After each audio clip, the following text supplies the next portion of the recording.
오늘 제가 상당히 교만한 말을 한마디 할까 하다가 그게 교만을 이렇게 넘어서면 어리석은 말이 될까봐 말을 이렇게 삼가려고 했습니다.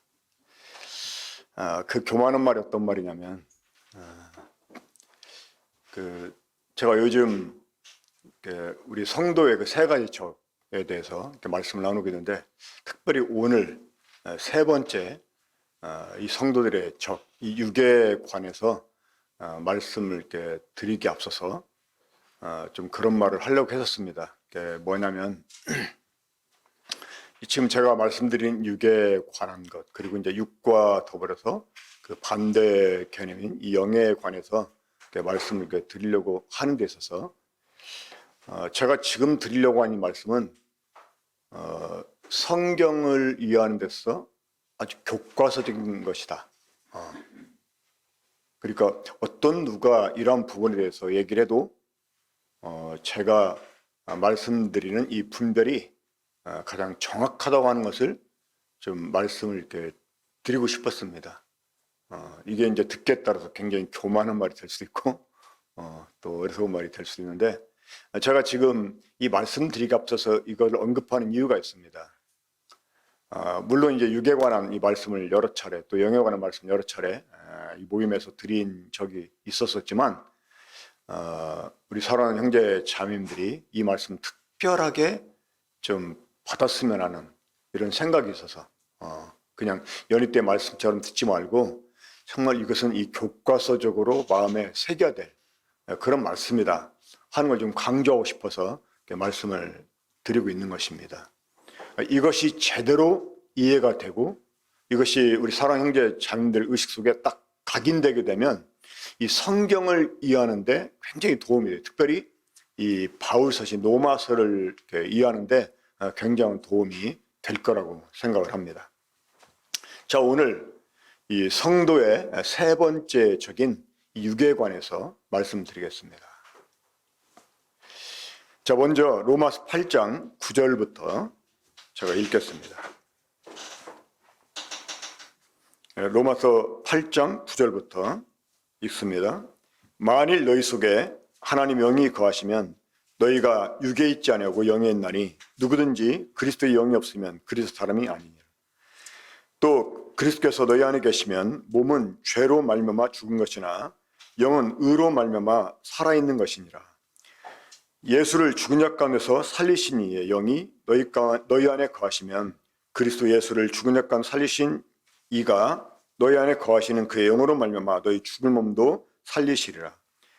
그러므로 형제들아, 우리가 빚진 자로 돼 육에게 져서 육대로 살 것이 아니니라. 너희가 육대로 살면 반드시 죽을 것이로되 영으로서 보면 행실을 죽이면 살리니 무릇 하나님의 영으로 인도함을 받는 사람은 곧 하나님의 아들이라. 아멘. 자, 이 지피지기면 뭐 백전백승이라고 하는 그런 말이 있잖아요.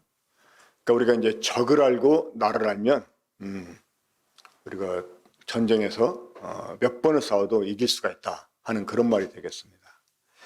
오늘은 이 세 번째 원수인 그 육에 관해서 말씀을 드리기 앞서서 먼저 우리 자신에 대해서 좀 말씀드리겠습니다. 그러니까 적을 알기 전에 나를 먼저 아는 그러한 일에 관해서 좀 말씀을 나누도록 하겠습니다. 자, 로마서 7장 14절 말씀을 제가 읽겠습니다. 우리가 율법은 신령한 줄 알거니와 나는 육에 속하여 죄 아래 팔렸도다. 자, 나는 육에 속하여 죄 아래 팔렸도다. 이 성도들이 구원받기 전에는 육에 속한 사람이었습니다. 죄 아래 팔려버린 죄에 놓여 있었습니다. 우리 사람은 태어날 때부터 육에 속한 상태로 태어나게 됩니다. 우리가 잘 아는 대로 시편 51편 5절에서 이 다윗이 고백한 것처럼 내가 죄악 중에서 출생하였으며 내 어머니가 나를 죄 중에 잉태하였나이다 하는 그 말씀 그대로 우리 사람은 태어날 때부터 육에 속한 상태로 태어나게 되었습니다. 그러다 보니까 이 육이라고 하는 것이 이 사람의 자연스러운 본성처럼 여겨지게 되었어요. 하지만 여러분, 이 육이라고 하는 것은 원래 하나님이 지으신 사람의 이 본성이 아니었습니다. 자, 이 육이라고 하는 말이 이제 성경에 등장하는데 최초에 어디에서 등장하느냐? 창세기 2장 6절에서 등장을 합니다. 하나님께서 아담을 위해서 이 돋는배필을 지어주시죠. 이 돋는배필을 지어주시기 위해서 어떻게 하셨습니까? 이 아담의 갈빗대를 치해내시고 대신 뭘로 채우셨어요? 이 살로 채우셨어요. 그 살이라고 하는 말이 바로 육이라는 말입니다. 살. 이게 이제 히브리어로 바사르입니다. 바사르. 한번 따라오면서 바사르. 이 바사라는 말은 살이에요. 살. 그러니까 살이라고 하는 것은 말 그대로 그냥 우리들의 몸의 외부에 위치하고 있는 이 고깃덩어리를 가리킵니다. 이 원래 육자라는 말이 고기육자잖아요. 그렇죠? 고기육자. 그리고 이제 아담이 그 여자를 보고 뭐라고 외쳤습니까? 이는데 뼈 중에 뼈요, 살 중에 살이다 하는 데서 이제 이 바사르라는 말이 이제 성경에 등장하게 됩니다. 그런데 이 긍정적인 면에서 살로, 그러니까 우리들의 몸의 일부인 살로 이 인식되던 이 육이라고 하는 말이 창세기 6장 3절에서는 다른 의미로 사용이 됩니다. 다른 의미로. 우리 한번 찾아보겠습니다. 자, 저는 지금 우리들의 이 세 번째 적인 육에 대해서 말씀을 이렇게 드리고 있지만 이 육과 관련해 가지고 먼저 우리 자신에 대해서 말씀을 이렇게 좀 나누려고 합니다. 자, 창세기 6장 3절 보겠습니다. 함께 읽어보겠습니다. 자, 창세기 6장 3절 시작. 여호와께서 이르시되 나의 영이 영원히 사람과 함께하지 아니하리니 이는 그들이 육이 됨이라. 그러나 그들의 날은 120년이 되리라 하시니라. 자, 하나님이 한 가지를 선포하십니다. 뭐냐면 하나님의 영이 영원히 사람과 함께하지 않겠다는 것입니다. 이 말을 그 킹제임스 영어 번역으로 보면 하나님의 영이 사람과 더불어 더 이상 다투지 않겠다. 이렇게 이제 번역이 되어 있습니다. 그러니까 이 말은 하나님의 영이 더 이상 사람과 함께하면서 사람을 간섭하지 않겠다, 이런 의미가 됩니다. 왜? 이는 그들이 뭐가 됐기 때문에? 육이 되었기 때문에. 지금 여기서 말하는 육은 앞에 창세기 2장에서 말씀하고 있는 육과는 전혀 다른 의미입니다. 그렇죠? 이 말을 여기서 창세기 6장 3절에 나오는 육이라는 말을 말 그대로 살로 우리가 생각한다면 그럼 그 이전에는 살이 없었어요? 아니잖아요. 있었잖아요. 여전히. 하나님 땅의 흙으로 사람을 지으실 때 뼈도 만들고 털도 만들고 또 이렇게 피도 만들고 그리고 살도 만들었어요. 그게 문제였던 게 아니었으면 그렇죠? 근데 지금 6장 3절에서는 사람이 살이 되었기 때문에 하나님의 영이 더 이상 사람과 함께 할 수 없다는 것입니다. 그럼 여기에서 말하는 이 육살은 창세기 2장에서 말씀하고 있는 살과는 전혀 다른 의미가 된다는 거예요. 그렇죠? 이해가 되십니까? 그럼 여기에서 말하는 육이라고 하는 것은 뭘 가리킬까요? 예, 사람 속에 새롭게 생겨난 본성을 가리킵니다. 본성. 이 하나님이 따먹지 말라고 한 이 선악을 알게 하는 나무 실과를 사람이 따먹고 나서, 다시 말해서 그로 인해 가지고 사람 속에 죄가 들어오지 않습니까? 그 죄가 들어오면서 사람들에게 새로운 본성이 생겨났다는 거예요. 그 본성이 뭐냐? 그게 육이라고 하는 것입니다. 육. 그러니까 이 성경에서 육이라는 말은 굉장히 다양하게 사용이 됩니다. 먼저는 그냥 살 자체를 가리켜요. 살. 그리고 또 사람 자체를 가리킵니다. 왜? 사람의 겉모양이 이 살로 돼 있잖아요. 그렇죠? 그러니까 그 사람들이 살을 기억하고 그 사람 자체를 기억하는 거예요. 제가 만약에 이종영 딱 하면 어떤 게 생각납니까? 이종영이라고 하는 사람의 얼굴이 또 몸집이 생각납니다. 그렇죠? 그 내면이 어떻든 일단 그 외부의 모습이 인식이 되잖아요. 그러니까 이 살이라는 말은 또 사람 전체를 가리켜요. 또 때로는요, 그냥 시체를 가리킬 때도 시체. 영어로 시체를 뭐라고 합니까? 그냥 바디라고 그래요. 바디. 어떨 때는 그냥 살. 히브리어의 바사르는 이 시체를 가리키기도 합니다. 근데 사람만 살을 가진 게 아니고 짐승도 살을 갖고 있잖아요. 그래서 이 때때로 이 바사르는 이 짐승을 가리키기도 합니다. 그러니까 이 사르는, 이 바사라는 말이 굉장히 다양하게 사용이 돼요.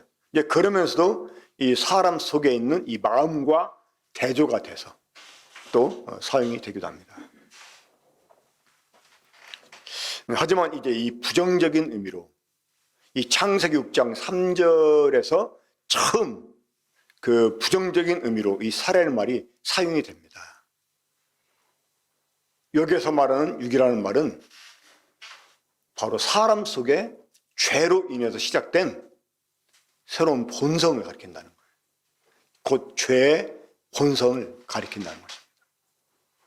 그러니까 사람 속에 죄가 들어오면서 사람 속에 죄라고 하는 육이라고 하는 본성이 생겨나가지고, 자 여러분, 이 본성이라고 하는 것은요 우리들에게 주어진 성품을 가리키는 거예요. 그러니까 죄가 들어오면서 육이라고 하는 이 성품이 인간의 성품이 돼버렸다는 거예요. 이런 사람을 또 다른 말로 육에 속한 자라고 말하는 것입니다. 그러니까 사람은요 이제 죄라고 하는 육이라고 하는 이 본성을 가졌기 때문에 그 본성에 의해서 살게 돼요. 본성에 의해서. 근데 또 이 아담 말고도 아담 이후로 태어난 사람들은 태어날 때부터 이제 이 본성을 가지고 태어나니까요. 이 본성이 그냥 인간 본연의 본성인 것처럼 여겨지면서 우리가 살아오게 됐다 그 말입니다. 그래서 우리 주님도 그 니고데모에게 이 거듭남에 대해서 말씀하실 때 요한복음 3장 6절에서 육으로 한 것은 육이오라고 말씀했는데, 여기서 말하는 육은 이 바디를 가리키는 게 아닙니다. 이 죄의 본성을 가리키는 것이에요. 그러니까 사람은 태어날 때부터 이제 아예 육으로 태어나 버렸어요. 육으로 전락해서 육으로 태어나게 됐어요. 그러니까 죄인으로 태어났다 그 말입니다. 그리고 그 죄의 본성으로 이제 살아가게 됐다 그 말입니다.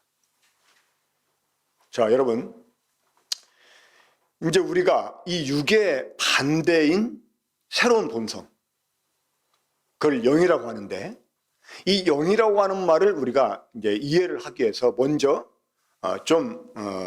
우리가 이제 주목해서 봐야 될 부분이 있습니다. 뭐냐면 우리말 그 성경에, 특별히 이제 이 신약 성경에 그 성령으로 번역된 그 많은 그 구절들이요, 사실은 이 번역이 잘못됐다고 저는 생각을 합니다. 영어 성경을 보면 이게 두드러지게 정확하게 표현되어 있는데, 번역되어 있는데, 어떻게 번역되냐면 더 스피릿이라고 번역이 되어 있는 게 있어요.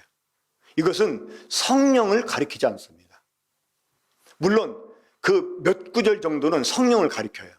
그건 이제 앞뒤 구절을 살펴보면 이 더 스피릿이 성령을 가리키는 건지 그냥 영을 가리키는 건지 우리가 이제 잘 분별해야 되는데, 이 더 스피릿은 대부분이 성령을 가리키는 게 아니라 그냥 영을 가리킵니다. 영을.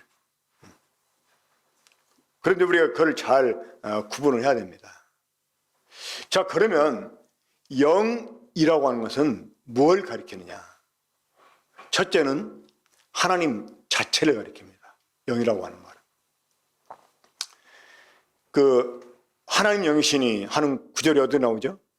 바로 요한복음 4장 24절에 나옵니다. 하나님은 영이시니 하나님께 예배하는 자마다 영과 진리로 예배할지니라. 자, 하나님은 영이시다. 이 말을 사람들이 때때로 이렇게 오해를 합니다. 하나님은 영이시기 때문에 볼 수 없어. 이렇게 말하잖아요. 그건 지금 그 사람은요, 영에 대해서, 그러니까 하나님은 영이시다라는 말을 제대로 이해를 못했다는 말입니다. 하나님은 영이시니까 안 보여, 볼 수 없어, 이렇게 말하는 사람은요, 그 영을 어떤 의미로 사용하고 있냐면 물질의 반대가 되는 개념으로서 영을 그는 지금 생각하고 있었던 것이에요. 그렇죠? 자, 우리 사람은 몸과 영으로 지어졌어요. 자, 그 영은 지금 우리가 육안으로 볼 수가 없습니다. 우리 사람은 몸과 영으로 지어졌다고 할 때 거기에서 영은 이 몸의 반대 개념으로서의 영을 가리킵니다. 그렇죠? 하지만 하나님은 영이시다라고 할 때 이것은 물질의 반대가 되는 영을 말하는 게 아니라는 거예요. 이거는 하나님 본연의 정체성, 이 하나님의 본질 자체가 영이시다라는 말입니다. 자, 부활하신 우리 주님도 영이었습니다. 그렇죠? 로마서 1장 4절에 보면 성결의 영으로는 죽은 자 가운데서 부활하셔서 하나님의 아들로 선포됐다라고 말씀해요. 그러니까 우리 주님도 성결의 영이셨다는 거예요. 근데 우리 주님 몸 가졌어요, 안 가졌어요? 몸 가지셨어요. 그럼에도 불구하고 영이라고 하는 것입니다. 자, 그 부활하신 주님을 볼 수 있었습니까, 없었습니까? 볼 수 있었잖아요. 제자들이 보았지 않습니까? 그렇죠? 또 직접 도마 같은 경우는 만져도 보았잖아요. 응? 그러니까 또 음식도 먹었어요. 주님이 제자들과 더불어서 부활하시고는 후에도. 그러한 몸을 가지고 계셨음을 구하고 주님도 영이셨다는 거예요. 그러니까 하나님은 영이시다라는 말은요, 하나님이 영을 가리키는 게 아니라는 거예요. 이 물질의 반대 개념으로서 영을 가리키는 게 아니라는 거예요. 그냥 그것은 아주 특별한 그런 경우입니다. 이것처럼 영어 성경 볼 때 더 스피릿이라는 말은요, 그런 개념이 대다수라는 것입니다. 자, 우리가 죄로 인해 가지고 육이라고 하는 본성을 갖게 됐습니다. 우리는 그래서 그 본성의 지배를 받고 그 본성을 따라서 그동안 살아왔었어요. 그렇죠?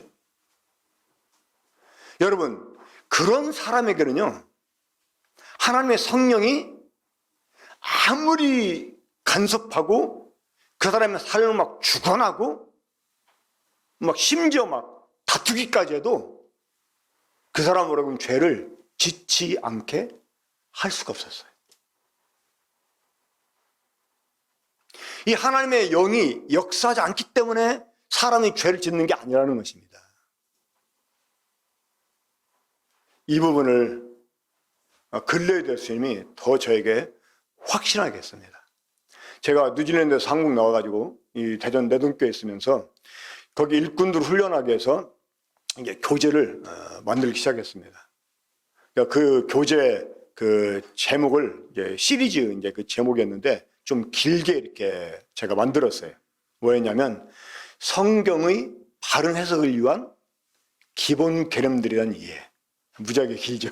그러니까 성경을 바르게 해석하기 위해서는 성경에 나와 있는 기본 개념들을 바르게 이해를 해야 된다는 거예요.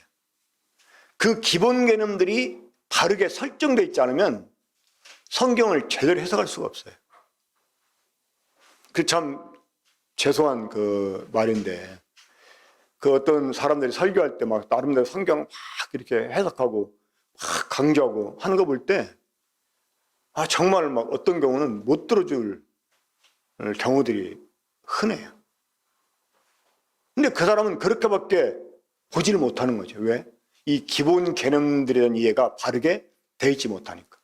그래서 이제 이 고기를 잡아주는 것보다 고기를 잡는 법을 가르쳐 주는 게 좋겠다 해가지고 이 기본 개념들에 대한 이해를 돕기 위해서 그런 교재를 이렇게 한 6권 정도 만들었어요.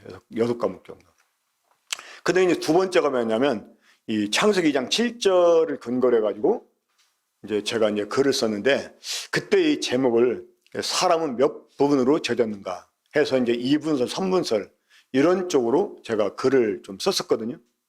근데 제가 여기서는 이 제목을 이 주제를 잘못 설정했구나라는 생각이 들어서 지금 그걸 이제 삭제해버리고 그 두 번째 부분을 다시 이제 쓰려고 하고 있는데 이상하게 써지지 않더라고요. 근데 근래 들어서 하나님이 못 쓰겠구나라고 생각을 했습니다. 왜냐면 이 육이라는 것과 이 영에 대한, 그리고 이제 영이라고 하는 것이 우리 성도들에게 어떤 그 의의를 주는지 이 정확한 이것에 대한 확신을 제가 근래에 갖게 됐습니다. 근래에.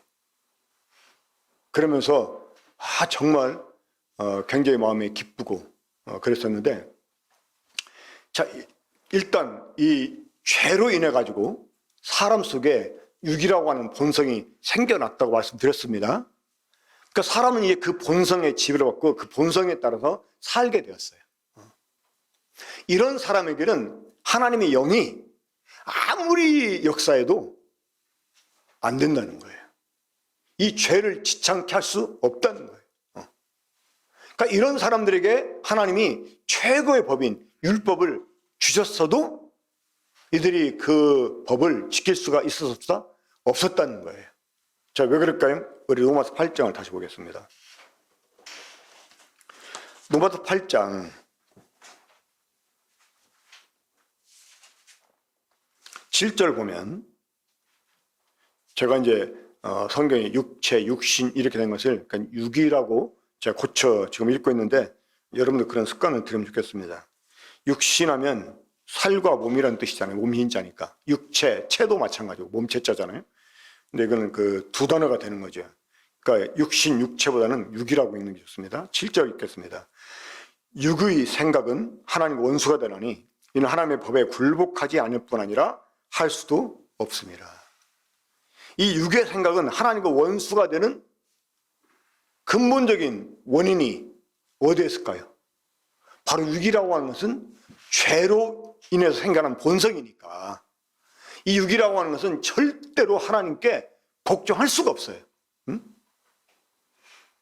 하나님이 성령으로 아무리 막 그냥 뜯어 말려도 안 된다는 거예요. 우리 이거 제대로 알아야 됩니다. 그래서 하나님께서 선포하신 거예요. 더 이상 이제 내 영이 영원히 사람과 함께 하지 않겠다. 왜? 이제 사람은 육으로 전락해버려서 안 돼. 하나님이 직접 육에 속한 사람에게 얼굴을 대면해 보면서 이대로 해. 그래도 이 육은 하나님께 복종할 수 없다는 것입니다. 그러니까 근본적으로 사람은 죄를 이길 수 있다 없다? 없다는 거예요.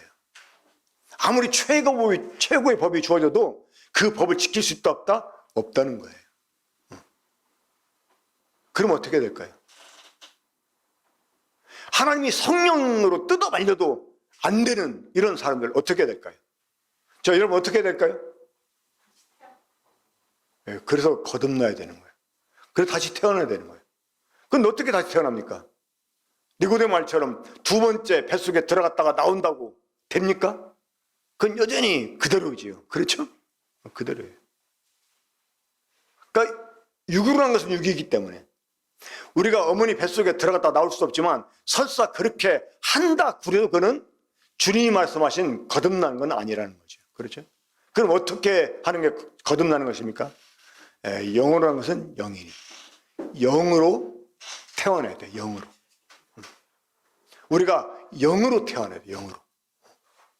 그럼 영으로 한다 하는 말은 어떤 말입니까? 자, 이 성경에 거듭난다는 말이요.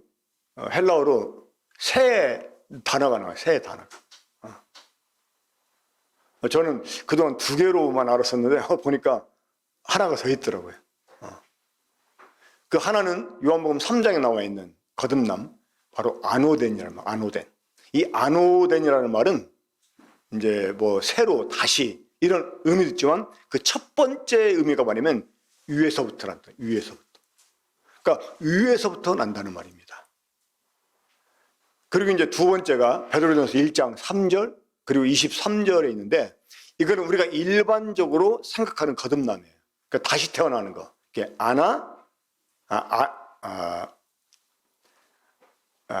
아나겟나오.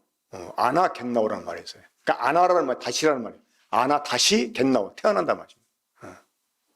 근데 또 이제 디도서 3장인가요? 거기 보면 이 중생의 시승과라는 말, 중생. 이 중생이라는 말이 이제 팔락게네시스인가? 그래.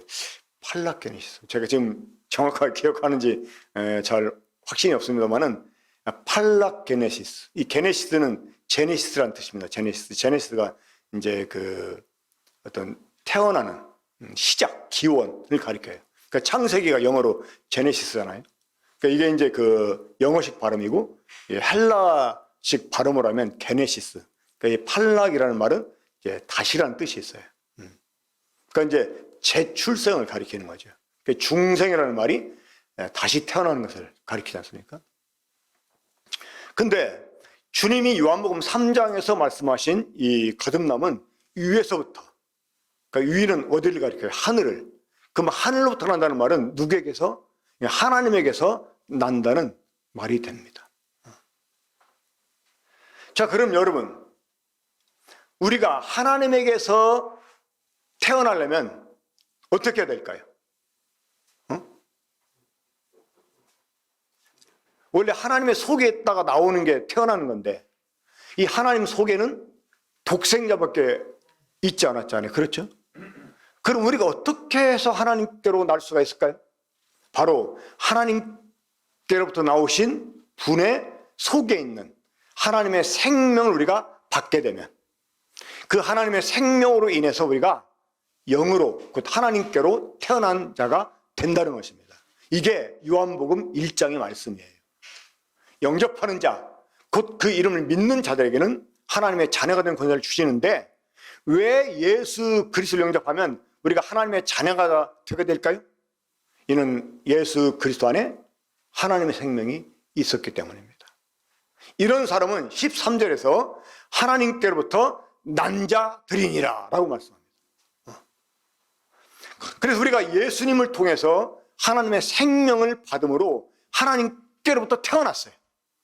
자, 하나님께로부터 태어났다? 이 말을 다른 말로 하면 어떻게 표현할 수 있을까요? 우리가 영으로 태어났다.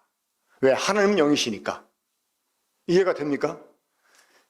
우리가 영이신 하나님께로부터 태어났어요. 그래서 우리가 이제 영이 되었어요. 자, 여러분, 영이 되었다는 말은 뭘 의미하는 것이냐? 이게 이제 중요한 것입니다. 이걸 우리가 잘 이해해야지만 죄를 이길 수가 있습니다. 뭐냐면, 우리가 하나님의 생명을 딱 받게 되잖아요?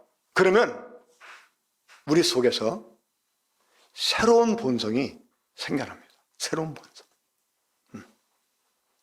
죄가 사람 속에 들어와서 사람 속에 육이라고 하는 본성이 생겨난 것처럼 이 하나님의 생명을 받은 사람 속에는요, 그 생명으로 인해 가지고 영이라고 하는 새로운 본성이 생겨난다는 것입니다. 여러분, 우리가 육을 이겨낼 수 있는, 우리가 죄를 이겨낼 수 있는 그런 새로운 본성을 가지게 되었다는 것입니다. 거듭났다고 하는 것은 새로운 본성을 가졌다는 말이에요. 이 죄로 인해서 육이라고 하는 본성이 생겨나서 우린 육에서 해가지고 육대로 살았어요. 우리 하나님 거역하며 살았어요. 성령이 막 그냥 그렇게 말리는데도, 막 싸워가면서까지 말리는데도 우리는 죄를 지을 수밖에 없었어요. 근데 이런 우리 속에 이 하나님의 생명이 들어오면서 영이라고 하는 새로운 본성이 생겨났다는 것입니다.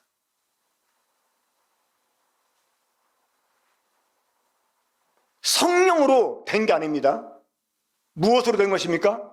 하나님의 생명으로 된 것입니다. 예수 그리스도 안에 있는 하나님의 생명으로 우리 속에 영이라고 하는 새로운 본성이 생겨났다는 것입니다. 한번 따라 한번 해보세요. 나는 영이다. 여러분, 우리는 이제 영입니다. 이것을 증명해 주시려고 하나님 우리에게 주신 게 있어요. 무엇입니까? 성령입니다. 그러니까 성령이 없어서 거듭난 게 아닙니다. 거듭났기 때문에 성령이 오신 것입니다. 그렇죠? 만약에 우리가 거듭나기 전에 성령이 없다, 하나님 모순을 범하는 거예요. 창세기 6장 3절에서 하나님 선포했잖아요. 하나님 영이 영원히 사람과 함께 하지 않겠다. 그러니까 이 육에 속한 사람에게는 성령을 줄 수가 없는 거예요. 근데 이제 하나님이 모든 육체에게 성령을 부어주겠다. 여기서 말하는 육체는 사람 몸을 가리키는 거죠. 이렇게 말씀할 수 있는 것은 하나님이 이제 사람들에게 생명을 주시고 사람들을 영에 속한 사람이 되게 하시기 때문에 성령을 줄 수 있게 된 것입니다. 아까 제가 처음에 그랬던 로마서 8장 9절, 만일 너희 속에 하나님의 영이 거하시면 너희가 육에 있지 않고 영에 있다. 여러분, 내가 영에 속한 사람이 됐다 하는 것을 뭘로 증명하느냐? 하나님이 내게 성령을 주신 것으로 증명한다, 그 말입니다. 하나님이 아무에게나 성령 주신 게 아니라는 거예요. 자, 이제 제가 아까 말씀드린 것처럼 지피지기, 먼저 내 자신을 아는 거, 상대방도 알고 나도 아는 일이 필요한데 우리가 이기기 위해서는 먼저 나를 아는 일이 필요해요. 나를 아는 일. 어떤 나를 아는 게 중요할까요? 여러분, 이제 우리는 육에 속한 사람이 아니라는 것입니다. 우린 영에 속한 사람이라는 거예요. 이게 영에 속했다는 말이 단순한 소속만을 가리키는 게 아니라, 여러분, 우리 속에 영이라고 하는 새로운 본성이 생겨났다는 거예요. 우리 전에 육에 속해 있을 때는 육의 본성대로 살았잖아요. 그렇죠? 육이 요구하는 대로 살아왔잖아요. 그렇죠? 근데 이제는 우리 속에 새로운 영이라고 하는 본성이 생겨나가지고요, 이 영이라고 하는 본성이 우리에게 계속 영의 본성을 요구를 해요. 그래서 우리가 그 영의 본성대로 살면 육의 욕구를 이뤄낼 수 있게 됩니다. 육의 욕구를 우리가 딱 소멸시켜버릴 수가 있습니다.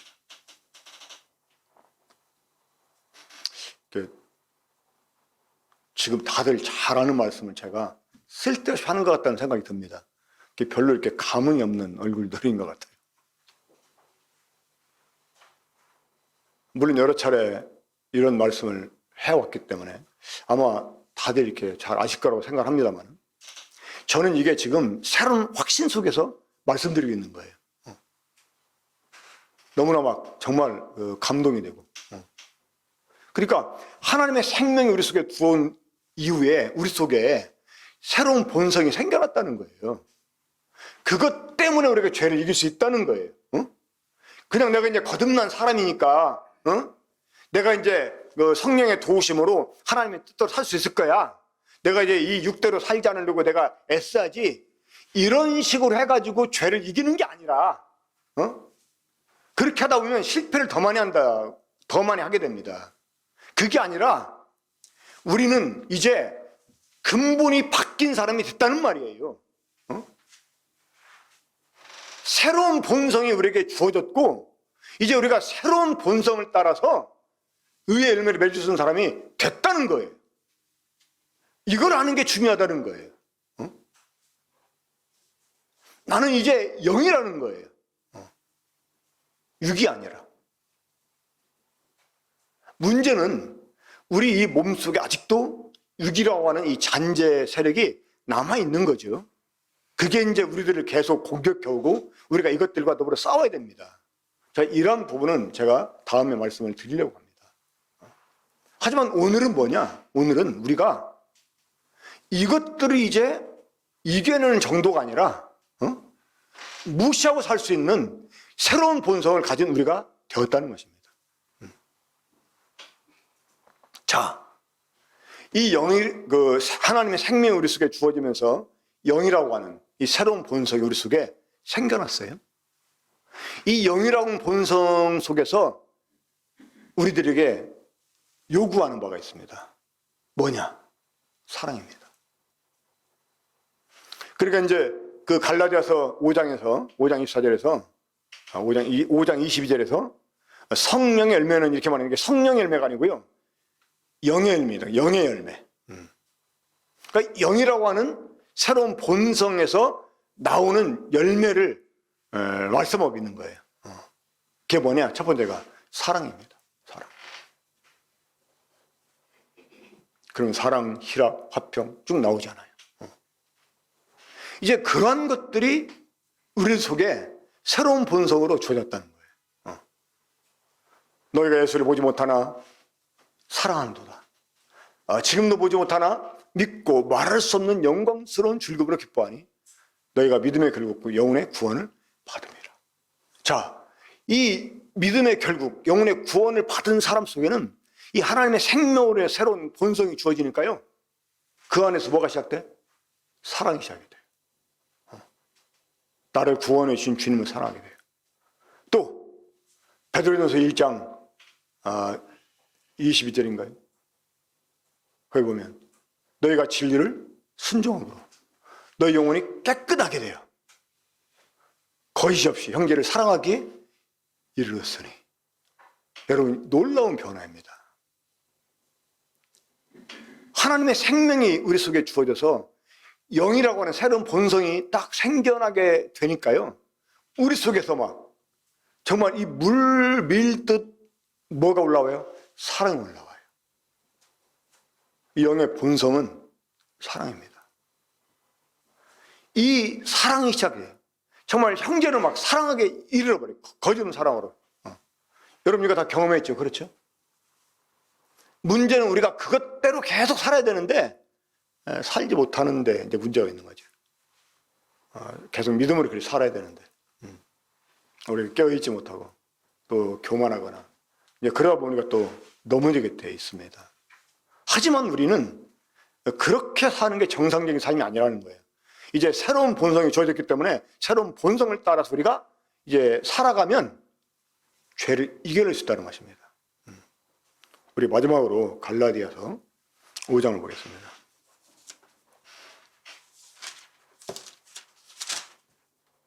자, 갈라디아서 5장